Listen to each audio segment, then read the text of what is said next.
Magandang umaga po sa lahat ng anak ng Diyos, the regents, all the women's regents. So, sa umagang ito, pag-aaralan po natin ang salita ng Diyos. Regents, women, guard your heart.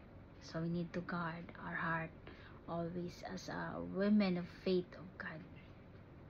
So, sabi dito sa salita ng Diyos, in Proverbs chapter 4, verse 23, it says, above all else, guard your heart, for everything you do flows from it. So, yun po ang sabi ng salita ng Diyos. We need to guard our heart always, especially as a regents, women of God. So, empower regents women to walk in spiritual strength and purity. So, lagi po nating isipin na magkaroon tayo ng purity, no? Purity in heart. And guard your heart, protecting inner life, thoughts, and emotions. So, kailangan po natin bantayin yung ating mga heart because this is a heart that flows, no? Nagsisimula po sa ating mga puso ang lahat ng mga desire, mga iniisip, mga actions, no? Nagiging outcome natin. So, we need to protect it in our inner life.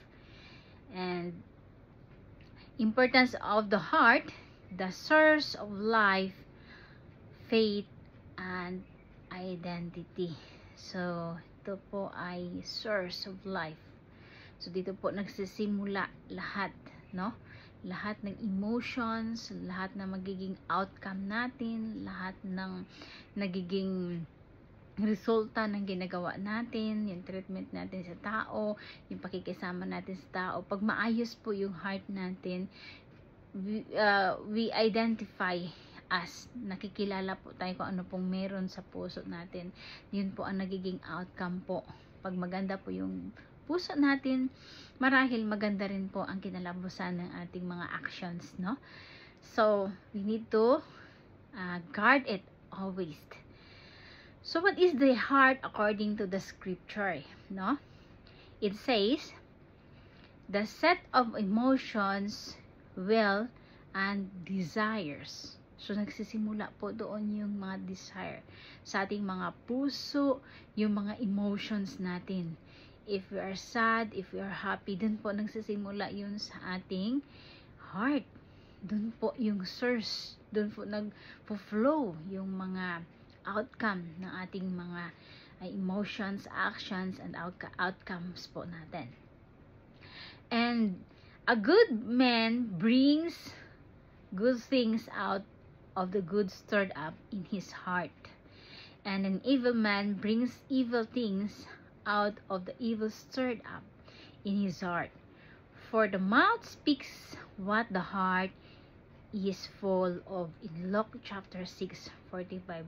Totoo po yun. So, kung ano pong merong sa puso natin, yun po ang nailalabas ng ating mga salita, ng ating mga actions, ng ating naging outcome. So, we need always to guard our heart, no? Kailangan natin bantayan palagi, no? Hindi tayo ma-deceive ng kaaway. And in Jeremiah chapter 17:19, it says, the heart is deceitful above all things and beyond cure. Who can understand it? A reflection of who we truly are.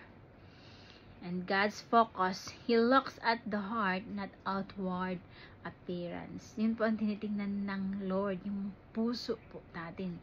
Kaya kailangan talaga na bantayan po natin, na hindi tayo manakawan ng kaaway, no? Because, and everything we do, it flows from our heart. Nagsisimula po yun sa ating mga puso, no? Yun laging isipin natin. Why guarding the heart is essential for regents women? The heart directs actions and decisions.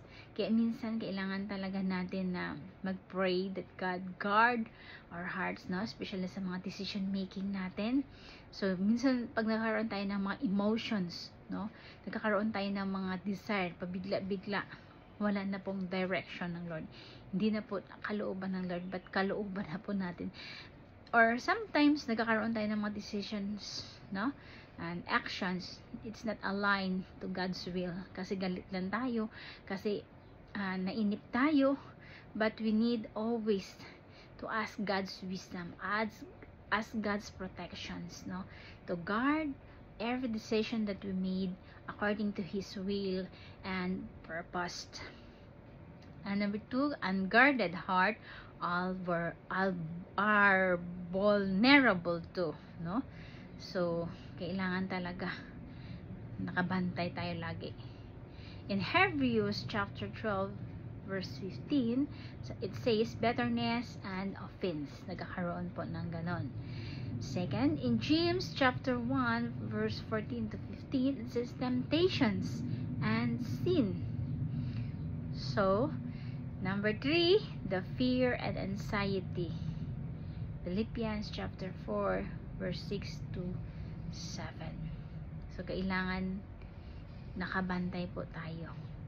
Hindi po pwedeng hindi tayo nakabantay kasi magkaroon po ng mga ganitong pangyayari sa ating buhay pag hindi po tayo nakabantay. So, how to guard your heart or how to guard our heart? That's the word of God. So, hiding God's word in your heart. So, always we need to read the word of God. Yun po yung nag-guard po sa atin. So, we need always to ask God's hungerness and thirstiness to the words of God.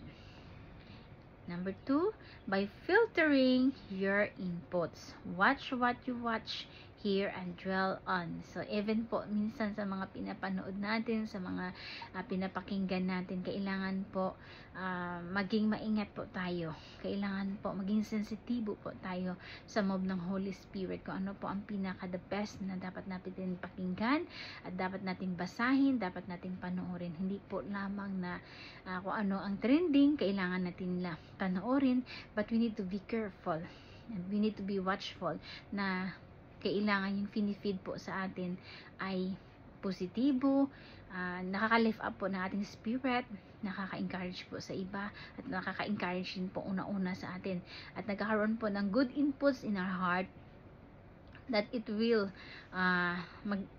good po para sa iba na nagkakaroon po ng outward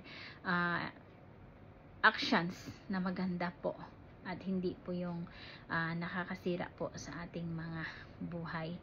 And number 3, by setting boundaries, emotional, relational, spiritual boundaries, no? So, in Proverbs chapter 22 verse 3, so kailangan talaga natin magkaroon ng mga boundaries na, especially sa ating mga emotions, relational, spiritual boundaries. Kailangan po meron tayong mga limitations and boundaries. And number 4, thoughts, prayer, and the Holy Spirit. Daily surrender and sensitive to God's leading. So, kailangan po tayo maging sensitibo po sa lead ng Holy Spirit. We need to surrender everything we do. Every day, when we wake up, we need to ask God's guidance and protection, wisdom, discerning spirit, protection, so that God will lead us, that God will help us to overcome every circumstances, any trials or any na mga bagay na nakakasira sa ating buhay. We need to ask God's leading and empowerment.